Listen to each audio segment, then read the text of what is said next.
नमस्कार दोस्तों, कथावाचक देवकी नंदन ठाकुर एक बड़ी मुश्किल में फंस गए हैं। देवकी नंदन ठाकुर को जान से मारने की धमकी मिली है और यह भी कहा गया है कि अगर पुलिस को बताने की कोशिश की तो अंजाम बुरा होगा। देवकी नंदन ठाकुर को यह धमकी उनके दफ्तर के फोन पर आई है, जिसमें उनको जान से मारने की धमकी दी गई है। इसके बाद से देवकी नंदन ठाकुर के परिवार और उनके भक्तों में एक डर का माहौल है। इसी बीच देवकी नंदन ठाकुर का जो दफ्तर है विश्व शांति सेवा चैरिटेबल ट्रस्ट, उसकी तरफ से एक एफआईआर दर्ज कराई गई है और साथ ही साथ देवकी नंदन ठाकुर के लिए सुरक्षा की भी मांग की गई है। देवकी नंदन ठाकुर आप जानते हैं कथावाचक हैं, मथुरा वृंदावन में रहते हैं, कथाएं करते हैं, हिंदू राष्ट्र की मांग करते हैं। और हाल ही में जब इटावा में यादव कथावाचकों के साथ दुर्व्यवहार किया गया तो उस मसले पर देवकी नंदन ठाकुर खुलकर बोले थे और उन्होंने कहा था कि किसी को जाति के नाम पर अगर कथा करने से रोका जाए या उसके साथ इस तरीके का व्यवहार किया जाए तो ये बेहद दुखद है और ऐसा नहीं होना चाहिए। ये सब चीज़ें सनातन को कमज़ोर करती हैं।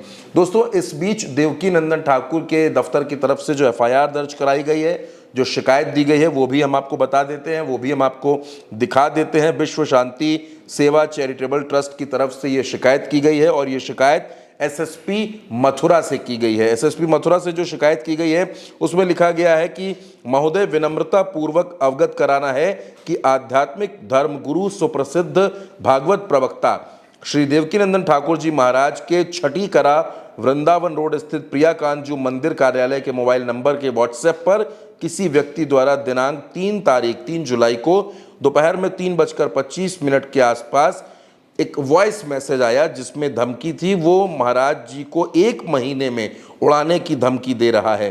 धमकी देते हुए बोल रहा है कि ज़्यादा होशियारी ना करें और ना ही इसको कहीं भेजें, नहीं तो अंजाम बहुत बुरा होगा।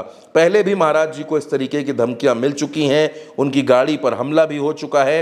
इस तरह की धमकियों से सभी अनुयायियों एवं परिवार में डर का माहौल, भय का माहौल बना रहता है। महाराज जी की जान माल की रक्षा करने की कृपा करें। ये चिट्ठी लिखी है विजय कुमार शर्मा ने, जो सचिव हैं इस विश्व शांति सेवा चैरिटेबल ट्रस्ट के और साथ ही साथ देवकी नंदन ठाकुर के भाई भी हैं। ये शिकायत दर्ज की गई है। पुलिस ने भी मुकदमा दर्ज करके कार्रवाई शुरू कर दी है। क्या कुछ कहा विजय शर्मा ने, जो सचिव हैं इस ट्रस्ट के, देवकी नंदन ठाकुर के भाई हैं, आप उनकी बात सुनिए। पूज्य देवकी नंदन ठाकुर जी को जान से मारने की धमकी भरा वॉइस मैसेज कार्यालय के नंबर पर एक व्यक्ति के अननोन नंबर से हमें मिला है और उसने कहा है कि 1 महीने के अंदर अंदर देवकी नंदन ठाकुर को उड़ा दिया जाएगा। ये मैसेज देवकी नंदन तक पहुंचा दो। और उसके साथ में उसने बोला है कि ये जानकारी यदि किसी और को देते हैं तो अंजाम बहुत बुरा होगा, तो ये केवल देवकी नंदन को ही मैसेज जाना चाहिए। जिसकी हमने लिखित कंप्लेंट एसएसपी मथुरा को दी गई है, थाने में दी गई है। और इस तरीके की धमकियां बहुत सी पहले भी आ चुकी हैं महाराष्ट्र को जान से मारने की, दुबई से, ईमेल के माध्यम से भी, फोन कॉल के माध्यम से भी। दोस्तों, देवकी नंदन ठाकुर एक बेटे के पिता भी हैं, उनकी पत्नी है, पूरा परिवार है। और जब से ये धमकी मिली है, इस वक्त देवकी नंदन ठाकुर कथा भी कर रहे हैं, वंशीवट में वो कथा कर रहे हैं और इस धमकी के बाद से परिवार में डर का माहौल है। फिलहाल पूरा परिवार और देवकी नंदन ठाकुर के जो भक्त हैं वो देवकी नंदन ठाकुर के लिए Z+ सिक्योरिटी की मांग कर रहे हैं। पुलिस ने मुकदमा दर्ज कर लिया है और इसमें आगे की कार्रवाई की जा रही है।